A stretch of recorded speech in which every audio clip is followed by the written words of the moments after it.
Today I want to go over some things that an alcoholic in your family might say to expose themselves. And this can be in the form of denial, deflection, and referring to other people, anything else but themselves. And denial and deflection is actually gaslighting. What that means is, I'm not the one with the problem. You're the one that has the problem because I drink.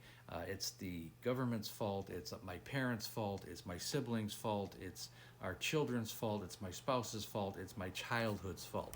Deflecting everything away from themselves, taking zero culpability, and they don't have the realization that it's already affected their relationships, their health, their productivity. In some cases, it's life threatening and they're still in denial. People will be in denial up until the very end, unfortunately. And it's a very, very scary place to be. For families, they need to recognize this. There's one thing that my wife always said, and I'll go over this on the next clip. And if you ever hear this, it's a huge indication that they are on the road of just their own destruction, their own demise. Now, there was one thing that my wife said that really exposed really her whole attitude towards recovery. Even though it looked like she was trying, when she said this, it was obviously her head really wasn't in the game. And if you ever hear this type of thing, it's a red flag for family members or anything like it. I used to go with her to a outpatient facility. She actually had a court-ordered facility that she had to go to 6-8 hours a day. And on Thursday nights, they welcomed the family to come in to be part of the process. And I always went with her because I was really trying to support her because she was trying. She was really trying. It looked like she was trying. But as we sat there one night, and people would go up and tell their stories and really expose themselves and show their vulnerability. And it's not an easy thing to stand up in front of people and tell them your story. And a lot of them are pretty grueling.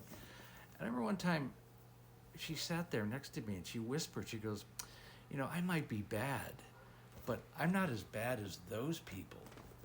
And I just kind of sunk in my chair and I just went, are you kidding me? you already have 4 DUIs. You're in a court-ordered outpatient facility. Our relationship is almost non-existent. You haven't been able to work in years because I can't have you talking to clients. We had our own insurance company because you drink. You can't talk to clients and drink. Your health is diminished. How many times have you been in the hospital for this? Emergency rooms, inpatient, outpatient, on and on and on.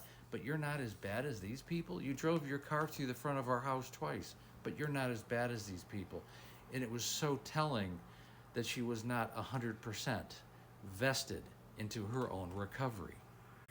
And really, the reason why I tell this story is because if you hear anything like this from a loved one and they're going to a rehab detox, they're going to outpatient, maybe they're going to AA or Smart Recovery or some other group therapy, local therapy, you know, and it looks like they're doing everything they're supposed to do, and then you come home one day and they're drunk, and you go like, well, how'd that happen? You seem like you were, working so hard to, to get yourself into recovery. Maybe spend 60, 90, maybe spend 6 months, and they call it a relapse.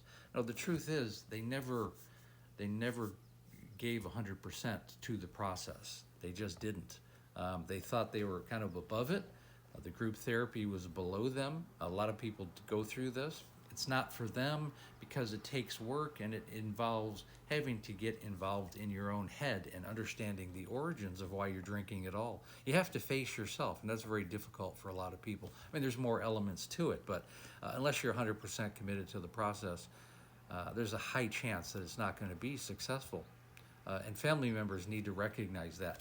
Make sure that the alcoholic in your family is not going through the process just to placate their family members, just to show it looks like they're doing something. And again, this is all part of the denial and deflection process. And deflection really is another term for gaslighting. That means, I don't have a problem. You have a problem with my drinking. It's the government. It's my parents. It was my spouse. It's the kids. It was my school that I grew up in, and it was my childhood. Everything but themselves. And if you hear those types of conversations as along with I'm not as bad as those people, anything along that line, well, you got a serious problem, and you really need to sit down and have a conversation and make that person aware that you think they're full of nonsense. And again, if this type of video resonates with you, please join our Facebook group. It's called There's an Alcoholic in the Family. Very good group for support.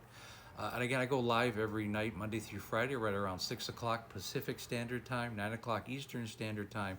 And when you're ready to work with me one-on-one, click on the link in the link tree, go to the calendar link, set up a breakthrough call. It takes about 45 minutes to an hour. We do a deep dive what's going on with you and your family, and then we go over the coaching program. Call is free, coaching program not so much. I really want people who are going to change their lives. And again, thank you for listening.